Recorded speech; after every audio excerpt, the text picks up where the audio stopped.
Over the last 5 months, I've been pretty distracted by the Australian Football League season, the AFL, Aussie rules, and that has led me to actually, one, observe some interesting things that have been going on with my team who have had a massive turnaround throughout the season. I've also managed to win the footy tipping, which I'll tell you about in a moment, and I want to share with you some of the, learnings from this distraction, which has taken me away and taken my focus and attention away from my day-to-day business, but also some of the benefits that perhaps that can bring to me and hopefully also bring to you.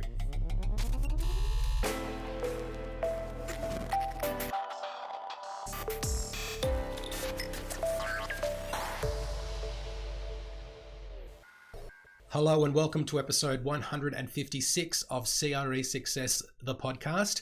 I'm Darren Krakowiak. I'm your host. I help commercial real estate leaders to accelerate growth in their business. Really appreciate you being there for today's episode of the show. And I've got to first up give a little shout out to Rod King for a wonderful review that he left on Apple Podcasts. Rod says, I've had the pleasure of seeing Darren present in person a few times and find the podcasts great and informative. There are a few I've gone back and listened to many times. No matter where you are in your journey, there is great content here for you. Thank you so much for that review, Rod, and to everyone else who has left a review on Apple Podcasts or on Spotify as well. They really do mean a lot to me. So if you're in a position to leave us a 5-star review and even write a review for us, we would love to see it. And it just so happens that Rod is also a Carlton Football Club supporter, which is my club as well in the AFL. And it's been an interesting season. First of all, I've got to point out that I did win the footy tipping. Now, if you're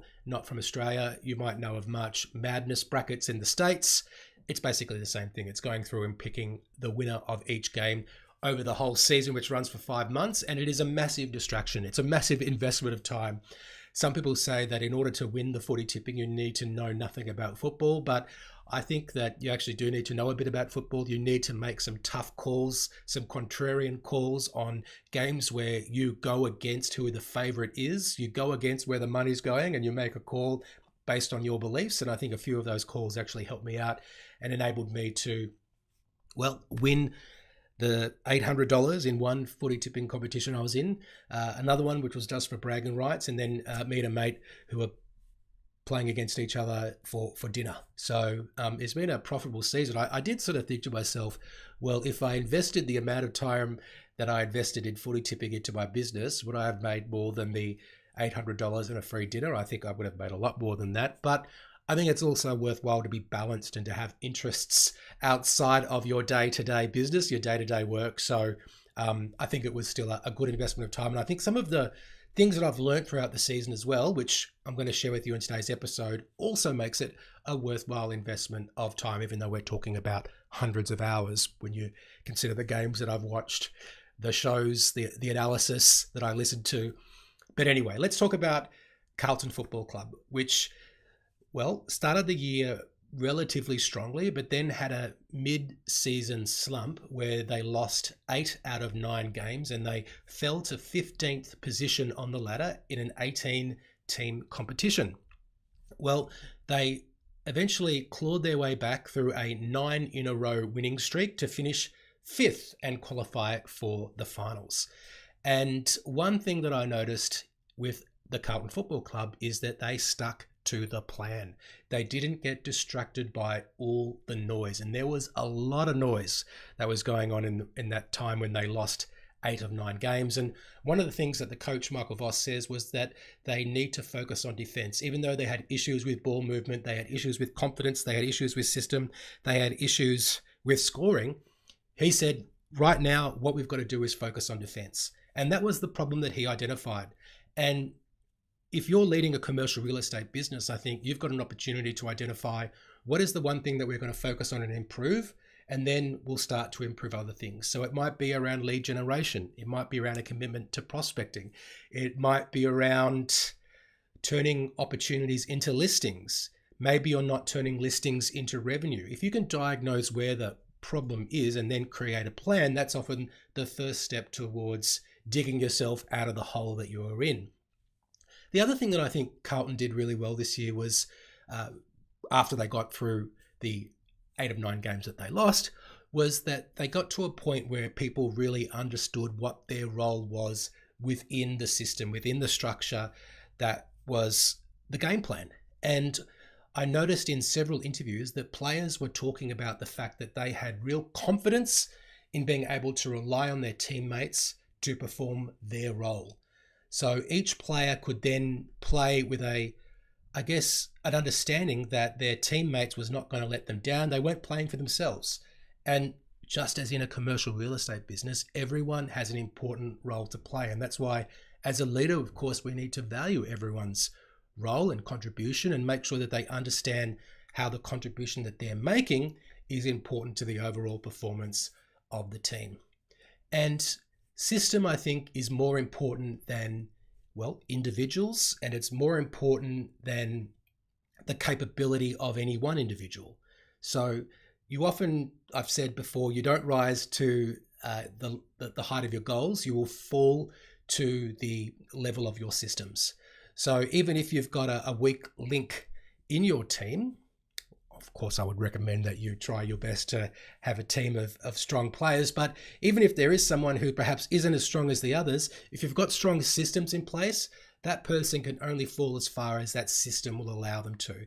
So systems are really important to make sure that we can put a floor under where performance can get to.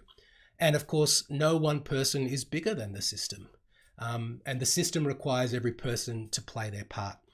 Now, within the Carlton Football Club, there are some interesting individuals, including the coach, Michael Voss, a real competitor, a real leader, massive accolades. If you follow AFL, you would know that he's one of the most decorated players to play. But his coaching career has not been as, decorated, because he, in many instances, could be considered an unsuccessful coach. He was coaching the team he played for 5 years and didn't have the best record, but he had the humility after that to then go and be an assistant coach for many years at another club, and was finally given the opportunity to be a senior coach again after, I think, maybe 7 or 8 years of being an assistant coach. So I think that shows a real ability for him to recognize that I'm committed to this, but also if I can't get the opportunity to be the leader that I believe that I can be, then I'm going to go back and I'm going to do what I need to do to ensure that when I am next in that coaching or leadership role, that I'm really prepared and ready for it. And I think he's proven to be that person. Our captain as well, Patrick Cripps, very much a lead by example guy, but he had a few poor games as well. He was the best player in the league last year, the MVP, the Brownlow medalist, but he had a form slump, and I think he had to look at himself. I think when people were calling for the coach to be sacked, everyone stuck together. They didn't turn on each other. They didn't make examples of each other. They also, though, took on some collective responsibility, and I think that's around the environment that Michael Voss and I guess probably Patrick Cripps as well have created within the club. So there was a story where they all went to the countryside and stayed at one of the players' holiday homes and looked each other in the eye and basically had some conversations where they called each other out on the fact that they weren't doing all that they can to help the team be the best that it could be.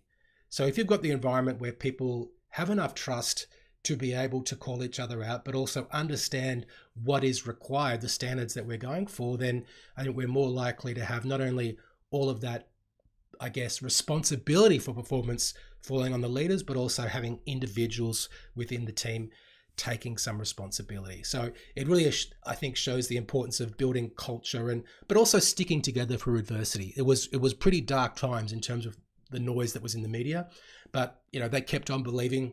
They said that their goal was to not only play finals, but to impact finals. We'll see if that happens as the finals start this weekend, but certainly they've got themselves in a position to do that. And it looked very unlikely that was going to happen halfway through the year. And in fact, when it looked unlikely, one of their main players came out and said, look, it's not about finals as well, just for finals' sake. It's about us improving. And some people sort of saw that as a cop-out, and they copped a bit of flack in the media for saying that. But I think that what they were going for and what the beliefs that they had have been proven to have given them the results that they were looking for. And I guess one other thing I would say about the defense first approach that they took was that once they made that commitment, they then had the lowest average score scored against them. So they became the strongest defense in the league in the final 10 rounds. But also they got back to what they were best at, understanding where their strengths were. They're a clearance and contest team, and they've got the highest score differential points from clearances. They're not the best at the turnover game, even though that's where the game is going, but certainly they know what their strengths are, and they are known for being really fierce at the contest. And I guess the lesson there is, well, what is it that differentiates your team?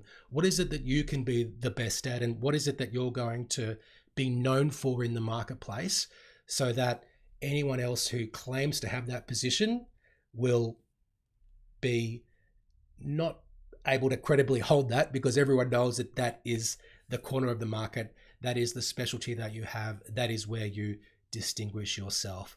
So look, I know that not everyone's an AFL fan, not everyone who listens to this show is in Australia, but I hope that some of what I've been able to share with you today has resonated from the perspective of having a team, understanding what everyone's roles are, being a leader that's creating their environment where people can be the best that they can be.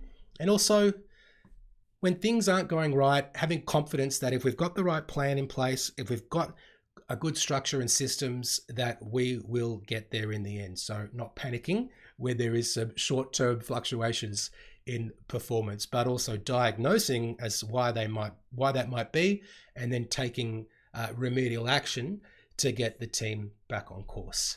So for now, I'm going to go back and start watching the finals. I hope that it will continue to distract me a little bit longer, because I'd like to see Carlton. I'd like to see us in a preliminary final, which means we need to win 2 in the finals. We'll see if that happens.